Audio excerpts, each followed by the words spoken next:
السلام عليكم ورحمة الله وبركاته. الحمد لله رب العالمين، والصلاة والسلام على أشرف الأنبياء والمرسلين وعلى آله وأصحابه أجمعين ومن تبعهم بإحسان إلى يوم الدين، وبعد. فأعوذ بالله من الشيطان الرجيم. بسم الله الرحمن الرحيم. قل هل يستوي الذين يعلمون والذين لا يعلمون إنما يتذكر أولو الألباب. وقال النبي صلى الله عليه وسلم في الحديث: تركت فيكم أمرين لن تضلوا ما تمسكتم بهما كتاب الله وسنة رسوله. শ্রদ্ধেয় সম্মানিত সভার সঞ্চালক, সামনে উপস্থিত সুপ্রিয় দিনী ভাই সকল, সমস্ত প্রশংসা সেই মহান রব্বুল ইজ্জাতের জন্য, যিনি আমাদেরকে সর্বোত্তম উৎকৃষ্ট করে সৃষ্টি করেছেন এবং তিনারই দিনের কিছু কথা শ্রবণ করার তৌফিক দান করেছেন। তাই রব্বুল আলমিনের দরবারে প্রশংসা জ্ঞাপন করি, আলহামদুলিল্লাহ। দরুদ ও সালাম বিবর্ষিত হোক নবিকুল ইসলামী, নবীদের নবী, ইমামুল আম্বিয়া, হাবিবে কিবরিয়া, নবী আহমদ, নবী মোহাম্মদ রসুল্লাহ সাল্লাল্লাহু আলাইহি ওয়াসাল্লামের প্রতি। আল্লাহুম্মা সাল্লি আলাইহি, আল্লাহুম্মা বারিক আলাইহি।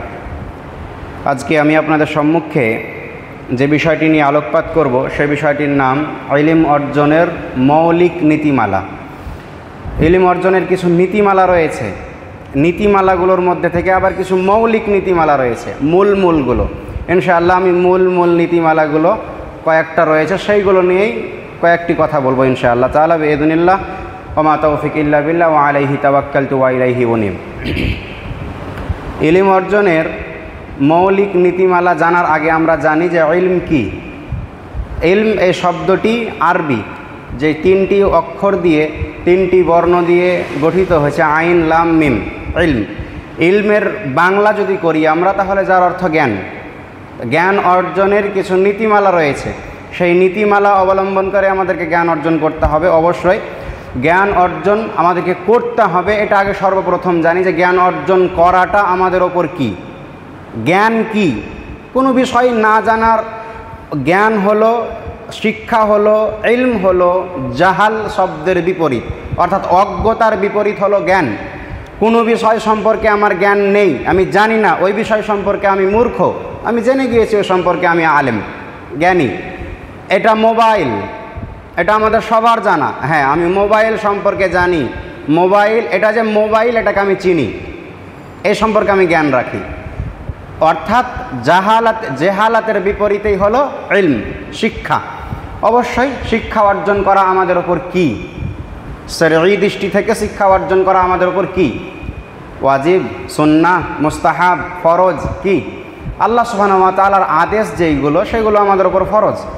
কোরআনুল কারীমের মধ্যে সর্বপ্রথম নজুলের দিক থেকে যদি আমরা নাজিল হয়েছে এই দিক থেকে আল্লাহ সুবহানাহু ওয়া তাআলার আদেশ দেখতে যাই, তাহলে সর্বপ্রথম আদেশ হলো এই শিক্ষা অর্জন করার, ইকরা, পড়ো। আর যদি আমরা কোরআনের তারতিবের দিক থেকে, কোরআন যেই সূরা বাকারা থেকে শুরু হয়েছে, এই দিক থেকে যদি আমরা আল্লাহ সুবহানাহু ওয়া তাআলার আদেশ দেখতে যাই, তাহলে আমরা পাবো, বলেন দেখি আপনারা, সর্বপ্রথম কোরআনের তারতিবের দিক থেকে সূরা বাকারার মধ্যে সর্বপ্রথম কোন আদেশটা আল্লাহ সুবহানাহু ওয়া তাআলা আমাদেরকে দিয়েছেন? জি না, এটা তো আমি চাইছি, ইহদিনাস সিরাতাল মুস্তাকিম, আমি চাইছি আল্লাহর কাছে। সূরা বাকারার 21 নম্বর আয়াত, ইয়া আইয়ুহান নাসু উবুদু রাব্বাকুমুল্লাযী খালাকাকুম ওয়াল্লাযীনা মিন ক্বাবলিকুম লাআল্লাকুম তাত্তাকুন।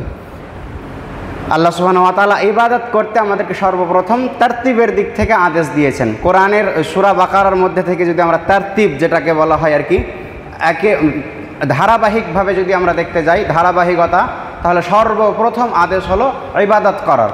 আর নজুলের দিক থেকে, নাজিলের দিক থেকে যদি আমরা দেখতে যাই, তাহলে সর্বপ্রথম আদেশ হলো ইলম অর্জন করার, অর্থাৎ শিক্ষা অর্জন করা, এটা ফরজ, যেটা রাসূলুল্লাহ সাল্লাল্লাহু আলাইহি ওয়াসাল্লাম হাদিসের মধ্যে সুস্পষ্ট করেছেন, তালাবুল ইলমি ফারিদাতুন আলা কুল্লি মুসলিমিন। সমস্ত মুসলমানের ওপরেই জ্ঞান অর্জন করা, শিক্ষা অর্জন করা ফরজ। অবশ্যই আমাদের উপর শিক্ষা অর্জন করা ফরজ। এবারে আসুন যে মূল নীতিমালাগুলো নিয়ে আমি আলোচনা করব। প্রায় নীতিমালা যদি আমরা দেখতে যাই, ইলম অর্জনের নীতিমালা নিয়ে একটি বই লেখা হয়েছে আরবি ভাষায়, যারা এখন বাংলাও হয়ে গিয়েছে, শেখ সালেহ বিন আবদুল্লাহ আল উসাইমি, শেখ সালেহ বিন আবদুল্লাহ আল ওসাইমি, ইবনে ওসাইমিন রাহিমাহুল্লাহ নয়, আরেকজন আলেম সৌদি আরবের, উনি লিখেছেন এই বিষয়ে বই, এবং এটার বাংলা হয়ে গিয়েছে শেখ আবদুল্লাহ শাহিদ মাদানী হাফিজাহুল্লাহ, উনি সম্পাদনা করেছেন। সেই বইটা আমরা পড়তে পারি। তো যাই হোক, ইলম অর্জন এর কিছু মূল নীতি রয়েছে, ওখানে উনি 20টা নিয়ে এসেছেন, 20টা নীতিমালা নিয়ে এসেছেন। মৌলিক নীতিমালাগুলোর মধ্যে থেকে আমি আজকে 4টা নীতি নিয়ে আলোচনা করব। মূল নীতি 4টা। কি কি মৌলিক নীতিগুলো বলে দিই। 1, সর্বপ্রথম আমাদেরকে এই লক্ষ্য রাখতে হবে, মৌলিক নীতিগুলোর মধ্যে এই নীতিমালা অবলম্বন করতে হবে, সেটা হলো যে কি শিখব, 1 নাম্বার। 2, কেন শিখব। 3, কিভাবে শিখব। 4, কার কাছে শিখব। এই 4টা মৌলিক নীতিমালা নিয়ে ইনশাআল্লাহ আজকের আলোচনা। ইলম অর্জন করা ফরজ, এতটুকু আমরা বুঝে গেলাম। আল্লাহ সুবহানাহু ওয়া তাআলার আদেশ এবং কোরআন, আল্লাহ রাসূল সাল্লাম সেটাকে হাদিসের মধ্যে সুস্পষ্ট করেছেন। এই 2 জায়গা থেকে আমরা স্পষ্ট হলাম যে ইলম অর্জন করা আমাদের উপর ফরজ।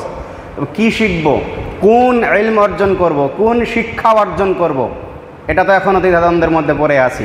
কি শিখব, আল্লাহ সুবহানাহু ওয়া তাআলা যেই আয়াতে আদেশ দিয়েছেন ইকরা পড়ো, সেই আয়াতেরই আরেকটু আগে যান, বিসমি রব্বিকাল্লাযী খালাক, তুমি পড়ো তোমার প্রতিপালকের নামে যিনি তোমাকে সৃষ্টি করেছেন। আমাদের সৃষ্টিকর্তা কে? আল্লাহ। অবশ্যই আল্লাহ সুবহানাহু ওয়া তাআলার নামে যদি আমরা পড়ি, অর্থাৎ আল্লাহ সুবহানাহু ওয়া তাআলার নাম যদি আমরা নিই, কোথায় পাবো? কোনো জেনারেল শিক্ষায়, ফিজিক্সের মধ্যে ফিজিক্যাল সায়েন্স, তারপরে লাইফ সায়েন্স, কিংবা ইংলিশ, ম্যাথামেটিক্স, এইগুলোর মধ্যে আল্লাহ সুবহানাহু ওয়া তাআলার নাম আছে না। আল্লাহ সুবহানাহু ওয়া তাআলার নাম যদি আমরা সর্বপ্রথম খুঁজতে যাই, তো কোরআনুল কারীমের মধ্যে রয়েছে বিসমিল্লাহির রহমানির রহিম। সর্বপ্রথম কথাই হলো বিসমিল্লাহির রহমানির রহিম। আমি শুরু করছি আল্লাহ সুবহানাহু ওয়া তাআলার নামে। তো আল্লাহ সুবহানাহু ওয়া তাআলার নাম আমরা এই জায়গাতেই পেয়ে গেলাম, অর্থাৎ সুস্পষ্ট এই জায়গা থেকে নয়, আরও আমরা যদি দেখতে যাই হাদিসের দিকে, আল্লাহ রাসূল সাল্লাল্লাহু আলাইহি ওয়াসাল্লাম বলছেন, তারাকতু ফিকুম আমরাইন লাম তাযিল্লু মা তামাসসাকতুম বিহিমা কিতাবাল্লাহি ওয়া সুন্নাতা রাসূলি। আল্লাহ রাসূল সাল্লাল্লাহু আলাইহি ওয়াসাল্লাম বলছেন, তোমরা ততক্ষণ পর্যন্ত পথভ্রষ্ট হবে না যতক্ষণ পর্যন্ত তোমরা 2টি জিনিসকে আঁকড়ে ধরে থাকবে। সেই 2টি জিনিস কি? 1, কিতাব আল্লাহ সুবহানাহু ওয়া তাআলার কিতাব। 2, সুন্নাত রাসূলি, আল্লাহ রাসূল সাল্লাল্লাহু আলাইহি ওয়াসাল্লামের সুন্নাহ। আমাদেরকে কোরআন এবং সুন্নাহের জ্ঞান অর্জন করতে হবে, ওহীর ইলম অর্জন করতে হবে। কি শিখব, এটা আমাদেরকে সর্বপ্রথম ঠিক করতে হবে, আমাদের লক্ষ্য ঠিক করতে হবে। আজ শিক্ষার নামে সমাজে যেইগুলো শিক্ষা দেওয়া হয়, শিক্ষার নামে আজকে আমাদের ছোট ছোট সোনামণিগুলোকে, আমাদের যুবক ভাইদেরকেও, অনেকেই হয়তোবা আপনারা জানেন, কিন্তু অনেক যুবক ভাই রয়েছে যিনারা আল্লাহ সুবহানাহু ওয়া তাআলা সম্পর্কে সঠিক আকীদাই নেই। সে যে তাদের একটা থিওরি যে বাদর থেকে মানুষ হয়েছে, এই বিশ্বাসে অনেকেই বিশ্বাসী। তা আমাদেরকে সর্বপ্রথম কোরআন এবং সুন্নাহের জ্ঞান অর্জন করতে হবে, এই লক্ষ্যটা ঠিক রাখতে হবে। ইলম অর্জনের মৌলিক নীতিমালাগুলোর মধ্যে থেকে সর্বপ্রথম নীতিমালা হলো একটি, যে আমাদেরকে আমরা কি শিখব এটা আগে জেনে নেওয়া, এটা একটি নীতিমালা।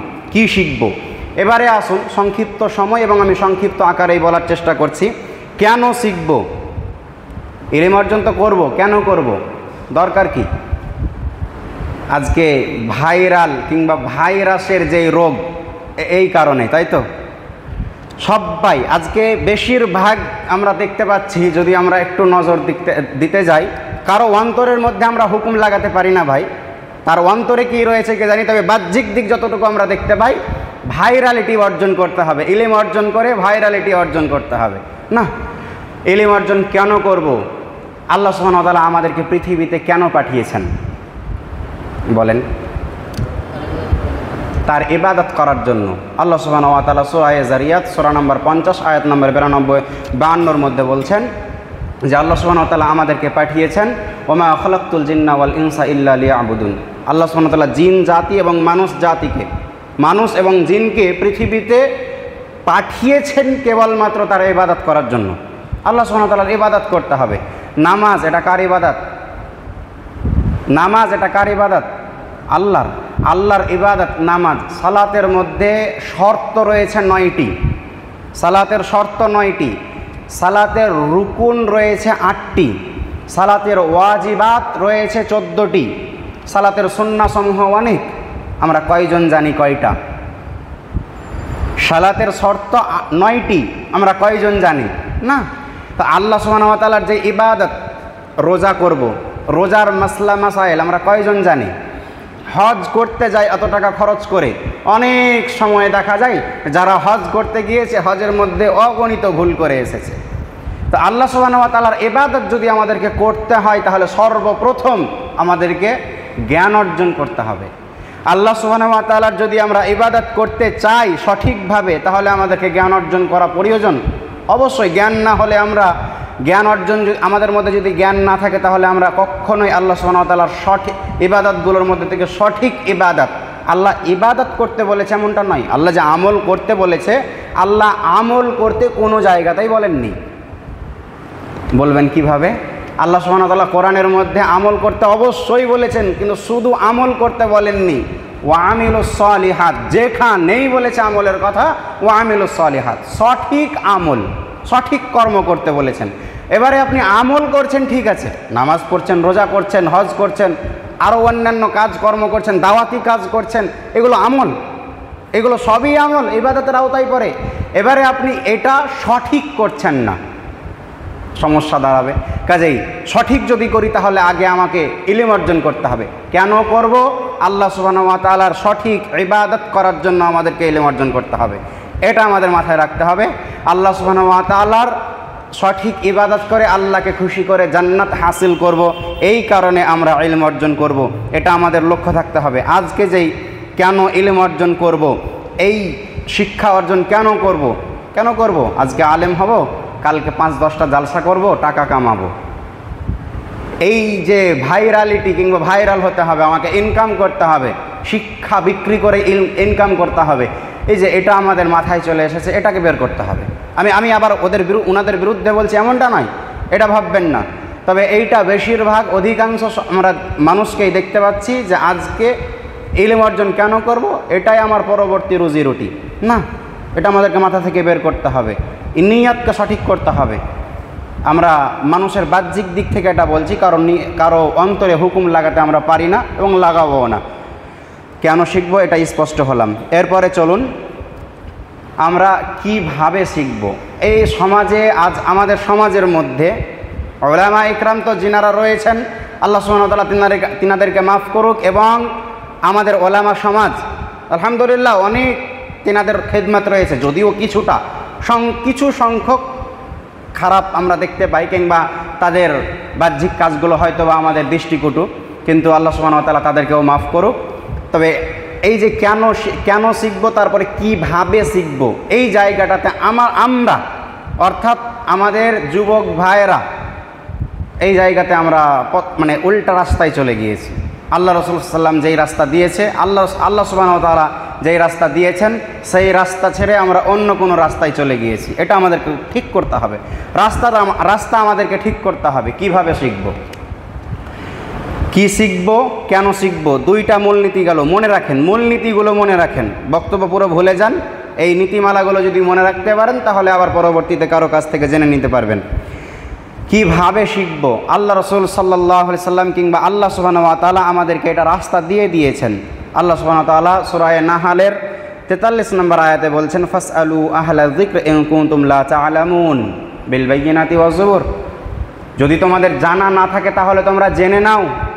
আমাদের যদি জানা না থাকে তাহলে আমরা জেনে নিব কাদের কাছ থেকে?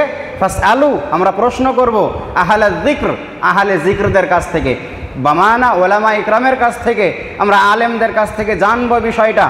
যদি আমাদের জানা না থাকে তাহলে আমরা তাদের কাছ থেকে জানবো। তবে হ্যাঁ, একটা জিনিসের সাথে, বিল বায়িনাতি ওয়াজ জুবুর, দলিল প্রমাণের ভিত্তিতে। আজকে এই আয়াতটা নিয়েই একদল তারা তাকলিদ করতে শুরু করেছে, তারা কারো অন্ধভক্ত হয়ে গিয়েছে, অন্ধ অনুসরণ শুরু করেছে। আর এক দল, আমরা আরেকটা দলকে দেখতে পাই যে আল্লাহ সুবহানাহু ওয়া তাআলা আমাদেরকে জানতে বলেছেন, কি বলছে, কোরআন এবং সুন্নাহর, কোরআনের দলিলের ভিত্তিতে, বিল বায়িনাতি ওয়াজ জুবুর, দলিল প্রমাণের ভিত্তিতে, দলিল না দিলে ওকে ধর। এটাও আমাদের একটা মেন্টালি রয়েছে, এটাকেও পরিবর্তন করতে হবে। আর যারা ওই যে ফাসআলু আহলা যিকর এতটুকু নিয়ে যে আলেমদের কাছ থেকে জানতে হবে, বাকি দলিল প্রমাণ দিল কিনা তার কোনো লক্ষ্য, সেই দিকে কোনো ভ্রুক্ষেপ নেই, এটাও ভুল, এটাও ভুল। কি করতে হবে? ফাসআলু আহলা যিকর ইন কুনতুম লা তা'লামুন বিল বাইয়িনাতি ওয়াজ জুবুর। ওলামা ইকরামের কাছ থেকে জানতে হবে, এই কথা ঠিক, দলিল প্রমাণের ভিত্তিতে এ কথাও ঠিক, তবে আদবের সাথে, আখলাকের সাথে, সম্মানের সাথে। যদি আমরা আদব আখলাক আমাদের ঠিক না থাকে, যখন আমি জানতে যাচ্ছি কোনো আলেমের কাছে, যখন আমি জানতে গেলাম, তখন অবশ্যই সে আমার শিক্ষক, আর শিক্ষকের সাথে যদি আমি বেয়াদবি করি তাহলে তো সমস্যা। তবে হ্যাঁ, কিছু কিছু ওলামা ইকরাম রয়েছে তাদের সাথে আমাদের করা প্রয়োজন পড়ে যায়, কিছু কিছু ব্যক্তি রয়েছে তাদের সাথে করা প্রয়োজন পড়ে, সেটা বিষয় ভিন্ন। তবে আমরা আদব আখলাক ঠিক রেখে, ইমাম আহমদ বিন হাম্বল রাহিমাহুল্লাহর কওল যে 6টি জিনিস ছাড়া ইলম অর্জন করা যায় না, তার মধ্যে একটি হলো আদব, শিক্ষকের সম্মান। শিক্ষককে সম্মান করেই প্রশ্ন করতে হবে।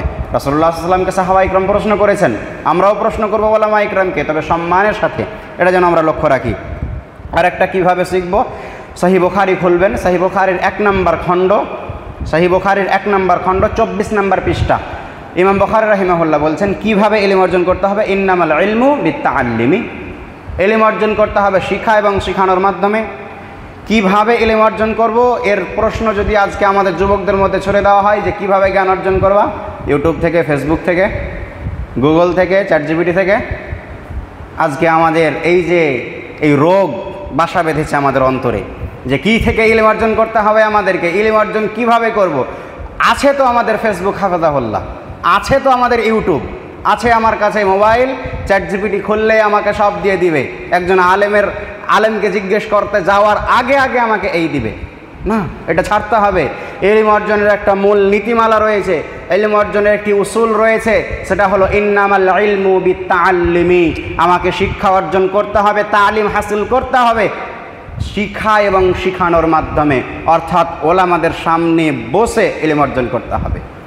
ওলামা ইকরামের সামনে বসে আমাকে ইলম অর্জন করতে হবে, অন্য কোনো জায়গা থেকে নয়, অন্য কোনো পথ থেকে নয়। অন্য কোনো পথ থেকে যদি আমরা ইলম অর্জন করি তাহলে সেটা কখনো বৈধ ইলম হতে পারে না। আমাকে ওলামা ইকরামের কাছ থেকে জানতে হবে, যে ইলম অর্জন করতে হবে যেভাবে সাহাবা ইকরাম, তাবেঈনে ইযাম, তাবেঈনে কেরাম, মুহাদ্দিসিন, ফুকাহা, আমাদের আসলাফ যিনারা এসেছিলেন তিনারা যেইভাবে ইলম অর্জন করেছেন সেইভাবে আমাদেরকেও ইলম অর্জন করতে হবে। সাহাবা ইকরাম কীভাবে করেছেন? রাসূলুল্লাহ সাল্লাল্লাহু আলাইহি ওয়াসাল্লামের কাছ থেকে তিনারা করেছেন। তাবেঈনরা কীভাবে করেছেন? তিনারাও সাহাবা ইকরামের কাছে গিয়ে বসে ইলম হাসিল করেছেন। আমাদেরকেও ওলামা ইকরামের কাছে গিয়ে ইলম অর্জন করতে হবে। আজকে যখন ওলামা ইকরাম ব্রাদার্সদের বিরুদ্ধে কথা বলে তখন আমাদের একটু গায়ে জ্বালা পোড়া শুরু হয়ে যায়। ভাই, একটা কথা, ধরেন আমি বাংলাদেশ যাব কিংবা কোনো এক দেশে যাব, আমার কাছে পাসপোর্ট রয়েছে, আমার কাছে ভিসাও রয়েছে, আমি গেলাম ওই দেশে, বর্ডার ক্রস না করে অন্য কোনো রাস্তা দিয়ে ঢুকে পড়লাম, কি সেই ঢোকাটা, সেই প্রবেশটা বৈধ না অবৈধ? বলেন, একটু বলেন। অবৈধ বলতে হবে, অবৈধ। তো সেই কেন অবৈধ হলো? আমি তো আমার কাছে ভিসা আছে, পাসপোর্টও আছে, আমি ঢুকলাম, তো ওখানে আবার অবৈধ কেন হলো? কেন হলো? সঠিক রাস্তা যেটা ছিল বর্ডার, সেই বর্ডার আমরা ক্রস করিনি, আমি অন্য কোন রাস্তা দিয়ে ঢুকে পড়েছি। ভাই, আমি তো ইলম অর্জন করছি কোরআনের, আমি তো ইলম অর্জন করছি হাদিসের, আমি তো শিক্ষা অর্জন করছি আলহামদুলিল্লাহ দ্বীনে ইসলামের। তাহলে আমার এই শিক্ষাটা কেন আবার অবৈধ হয়ে গেল?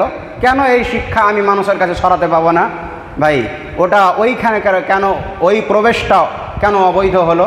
আল্লাহ রসুল সাল্লাল্লাহু আলাইহি ওয়াসাল্লাম, সাহাবা ইকরাম, তাবেঈনে ইযাম, আসলাফরা আমাদেরকে একটা রাস্তা দেখিয়ে দিয়ে গিয়েছিলেন যে এই রাস্তায় তোমাদেরকে ইলম অর্জন করতে হবে।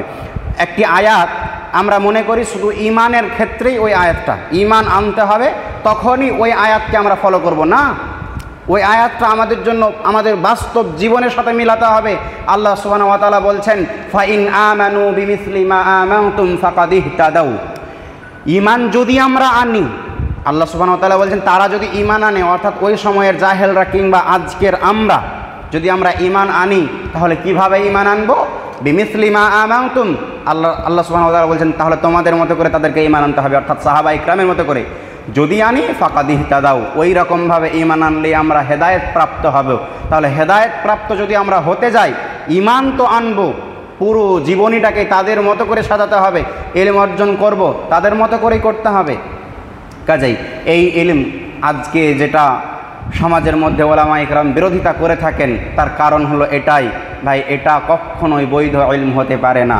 যেমনভাবে ওইটা বৈধ, ওই প্রবেশটা বৈধ নয়, যদিও পাসপোর্ট ভিসা ছিল কিন্তু বর্ডার ক্রস না করার কারণেই সেটা অবৈধ হয়ে গিয়েছে ওই প্রবেশটা। তেমনইভাবে যদিও আমি কোরআন এবং হাদিসের ইলম অর্জন করি, যদিও আমি কোরআন এবং হাদিসের ইলম অর্জন করছি কিংবা করেছি, কিন্তু সেটা ওলামা ইকরামের কাছ থেকে নয়, সঠিক পদ্ধতিতে নয়, ওই কারণে সেই ইলম কখনোই আমার কল্যাণ বয়ে আনতে পারে না। সেই আমাকে আবার নতুন করে আমাকে সেই পদ্ধতিতে নতুন করে পুরাতন পদ্ধতিতে ইলম অর্জন করতে হবে। আল্লাহ সুবহানাহু ওয়া তাআলা আমাদেরকে সেই তৌফিক দান করুন। তারপরে চলেন কার কাছ থেকে শিখব। এই জায়গাটা খুব মারাত্মক একটি জায়গা। এটা এবং এটার সাথে খুব একটা ভালো মিল রয়েছে। কিভাবে শিখব এবং কার কাছ থেকে শিখব, কার কাছ থেকে আমরা জ্ঞান অর্জন করব। এই যে আল্লাহ সুবহানাহু ওয়া তাআলা সূরা নাহলের মধ্যে এই আয়াতটি ওখানে বলে দিয়েছেন, ফাসআলু আহলায যিকর ইন কুনতুম লা তা'লামুন বিল বাইয়িনাতি ওয়াজ যুবুর। আমরা ইলম অর্জন করব কার কাছ থেকে? ওলামা ইকরামের কাছ থেকে। এখানেও আহলে যিকরদের কাছ থেকে, আমরা ওলামা ইকরামের কাছ থেকে ইলম অর্জন করব, তাদের কাছ থেকে আমাদেরকে ইলম নিতে হবে। ওটাও আল্লাহ সুবহানাহু ওয়া তাআলা স্পষ্ট করেছেন। এবং সহিহ মুসলিমে ইমাম ইবনে সিরিন রাহিমাহুল্লাহর কওল, সহিহ মুসলিম 1 নম্বর খণ্ড 14 নম্বর পৃষ্ঠা, সহিহ মুসলিম 1 নম্বর খণ্ড 14 নম্বর পৃষ্ঠা, ইমাম ইবনে সিরিন রাহিমাহুল্লাহর কওল, ওইখানে করে বলা হচ্ছে, ইন্না হাযা ইলমা দীনুন, নিশ্চয়ই এই ইলমটাই হচ্ছে দিন।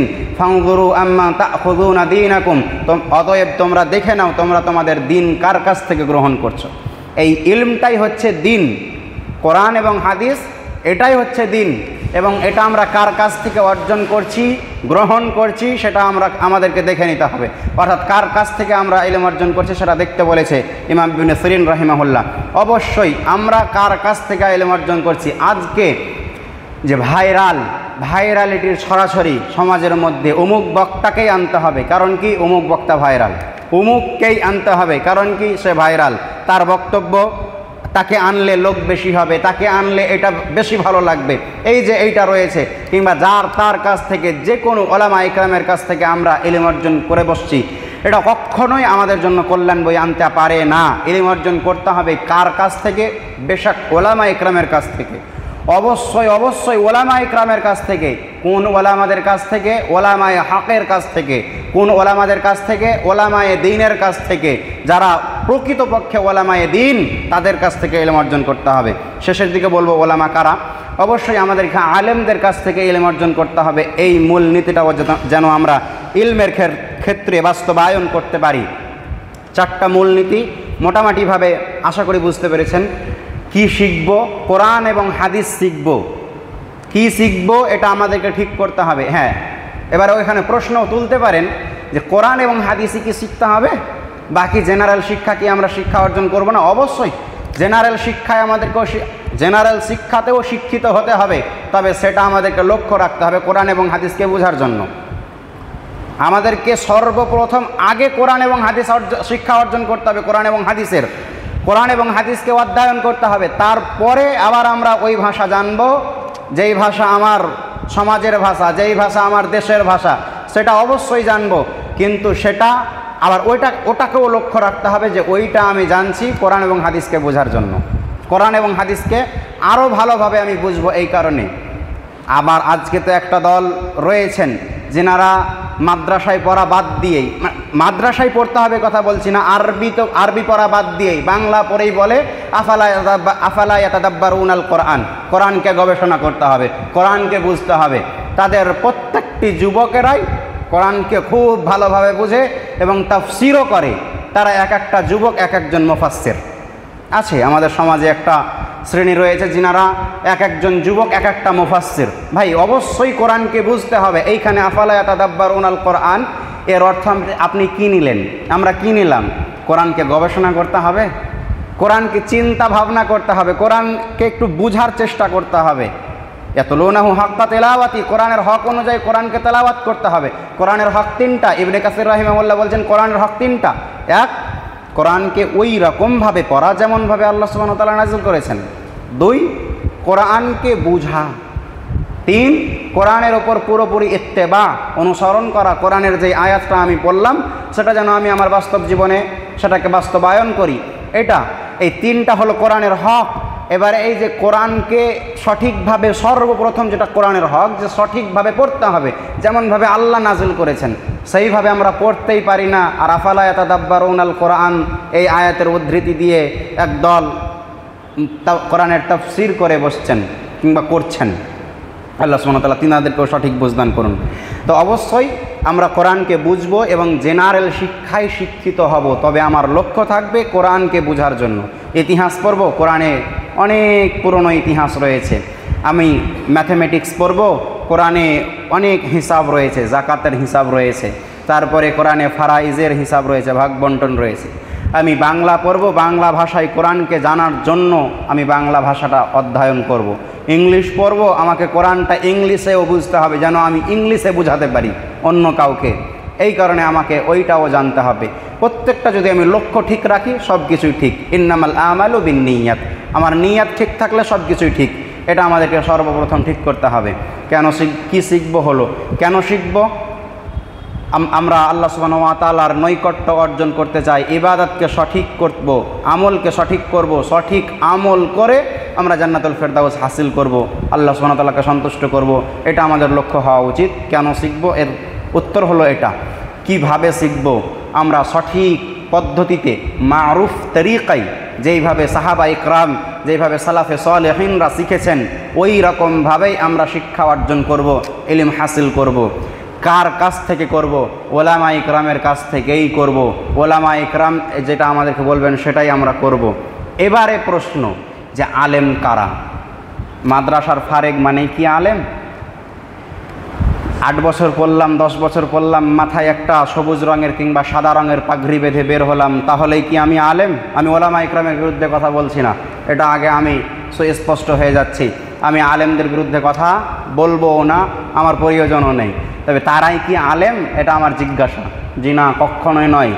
আলেম তো সবাই, আপনিও আলেম, আলেম তো আপনিও। আরবি ভাষায়, আরবির বাংলা করতে গেলে আপনি আলেম। আলেম কি? আলিমুন, জাননেওয়ালা, ইসমে ফাইল। যারা আরবি বুঝে তারা বুঝতে পারবে ইসম ফাইল এটি, অর্থাৎ জ্ঞান অর্জন যারা করেছে, জাননেওয়ালা, ওয়ালারাই, যাদের কাছে জ্ঞান রয়েছে, জ্ঞানওয়ালারাই হলো আলেম। ইলমের বাংলা করলাম জ্ঞান, তো জ্ঞানওয়ালা আরবিতে আলেম, বাংলায় হলো জ্ঞানওয়ালা, আরবিতে হলো আলেম। আপনি কোনো একটা শব্দ জানেন, কোনো একটা বিষয় জানেন, আপনি সেই সম্পর্কে আলেম। তাহলে কি এই আম অর্থ দিয়ে, শাব্দিক অর্থ দিয়ে সবাই আলেম? জি না। এবারে আলেমের একটা যেই সংজ্ঞা ইমাম ইবনে তাইমিয়া রাহমাতুল্লাহ আলাইহি, সেইটা আমরা দেখি যে আলেম কাকে বলে। আলেম হলো সেই ব্যক্তি যে কোরআন এবং হাদিসকে পড়েছে, বুঝেছে এবং মেনেছে। বলেন, এই সংজ্ঞায় যদি আমি যাই এখন, তাহলে সমাজ থেকে সবাইকে বাদ করতে হবে, কিছু বাদে। মেনেছে, এই মেনেছে কথাটাতে যদি আমি যাই, ইমাম ইবনে তাইমিয়া রাহমাতুল্লাহ আলাইহি বলছেন যে কোরআন এবং হাদিসকে যারা পড়েছে, বুঝেছে, মেনেছে, ওই রকমভাবে যেমনভাবে সাহাবা ইকরাম পড়েছিলেন, বুঝেছিলেন এবং মেনেছিলেন, তারপরে কোরআন এবং হাদিস থেকে তাদেরকে কোনো একটা হাদিস এবং কোরআনের আয়াত দিয়ে দেওয়া হলো, সেই আয়াত থেকে তারা একটা মাসলা ইস্তেমবাদ করতে পারে। ওই আয়াত থেকে, ওই কোরআনের আয়াত থেকে, ওই হাদিস থেকে তারা একটা মাসআলা বের করতে পারে, তারা একটা বিষয়কে বের করতে পারে। আজকে যেই প্রযুক্তির দুনিয়া, বর্তমান প্রযুক্তির সমাজ, এই সমাজেও এখন কোনো একটা ফিতনা চলে এসেছে, কোনো একটা বড় ফিতনা, কোনো একটা বিষয় চলে এসেছে, সেই বিষয় সম্পর্কে সে বক্তব্য দিবে কিংবা সেই বিষয় সম্পর্কে সে ফতোয়া দিবে। কিভাবে দিবে? কোরআন এবং হাদিস থেকেই সেটা মাসলা ইস্তেমবাদ করে সে দিবে। সেটা নিজের মন গড়া কথা বলতে পারে না, কখনো না, তো সেইখান থেকে নিয়ে আসতে হবে। তাহলে এইটা কয়জন পারি আর কয়জন করি? তাহলে এই সংজ্ঞায় কি সবাই আলেম? তারপরেও আমরা মানলাম যে তিনারা আলেম। তারপরে এমনি সমাজে যেহেতু চলে সেইটাই মৌলভী সাহেব কিংবা আলেম কিংবা মৌলানা, আলহামদুলিল্লাহ, তেনারা যেইখানে আছে সেইখানেই থাক, অসুবিধা নেই আমাদের। তবে আলেম কারা এটা আমরা জেনে রাখি। আলেম কারা? এতটুকুই যথেষ্ট। ইমাম ইবনে তাইমিয়া রাহমাতুল্লাহ আলাইহির কওল যে কোরআন এবং হাদিসকে অবশ্যই সে বুঝে। আমরা জানতে পারবো যদি আমরা যদি আলেমদের সহবাতে থাকি যে হ্যাঁ আমরা বুঝতে পারবো ওই আলেমটা ভালো কোরআন এবং হাদিস বুঝে। আমরা জানবো যে হ্যাঁ সে কোরআন হাদিস শিখেছে এবং বুঝছেও। তারপরে এটাও জানতে পারবো যে সে যদি আমার কাছের হয় যে হ্যাঁ কোরআন এবং হাদিসকে সে মানছে, কোরআন এবং হাদিসকে সে বাস্তব জীবনে বাস্তব রূপ দিয়েছে, বিদআত খোরাফাত থেকে শিরক থেকে মুক্ত, শিরকের বিরুদ্ধে বক্তব্য দেয়। হ্যাঁ, শিরকের বিরুদ্ধে বক্তব্য দেয়, সে নিজেও শিরক করে না। বিদআতের বিরুদ্ধে বক্তব্য দেয়, তিনি নিজেও বিদআত করেন না। মানহাজে সালাফের পক্ষে বক্তব্য দেন, তিনি মানহাজে সালাফ অনুসারেই চলাফেরা করেন। তিনি হারামের বিরুদ্ধে বক্তব্য দেন, তিনিও হারাম থেকে বেঁচে থেকেছেন। এই যে আমল জিনাদের মধ্যে রয়েছে, ওই আয়াতের মধ্যেও আরেকটা বিষয় যদি আপনি লক্ষ্য করতে যান, ফাসআলু আহলাজ যিকর, আহলাজ যিকর, আহলুল ইলম আল্লাহ সুবহানাহু ওয়া তাআলা বলেনি আহলে যিকর। আহলে যিকর বলতে কি? যারা আল্লাহ সুবহানাহু ওয়া তাআলাকে স্মরণ করেন, আল্লাহ সুবহানাহু ওয়া তাআলার ইবাদতে মশগুল থাকেন, তিনাদের কাছ থেকে। তা আজ মনে হয় সমাজের মধ্যে সেটা খুঁজে পাওয়া মুশকিল হয়ে পড়েছে। আল্লাহ সুবহানাহু ওয়া তাআলা আমাদেরকে সঠিক আলেমকে চিনার তৌফিক দান করুন।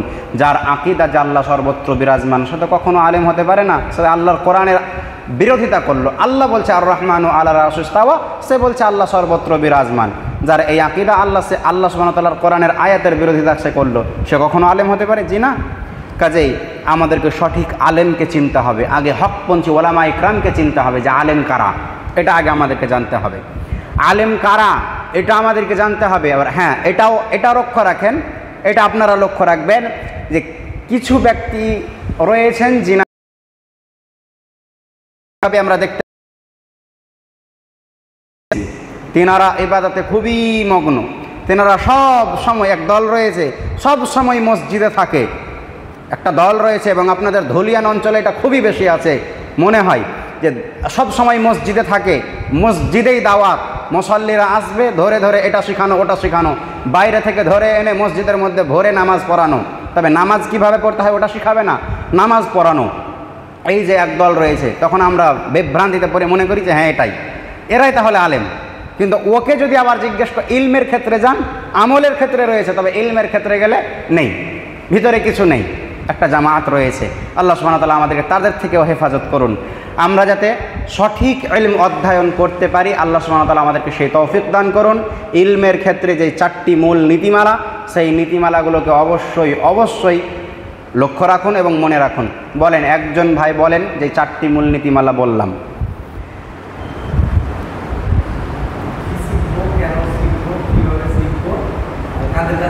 হ্যাঁ, সহজ। কি শিখবো, কেন শিখবো, কিভাবে শিখবো, কার কাছে শিখবো, বাস এই 4টা মূল নীতিমালাকে মনে রাখেন।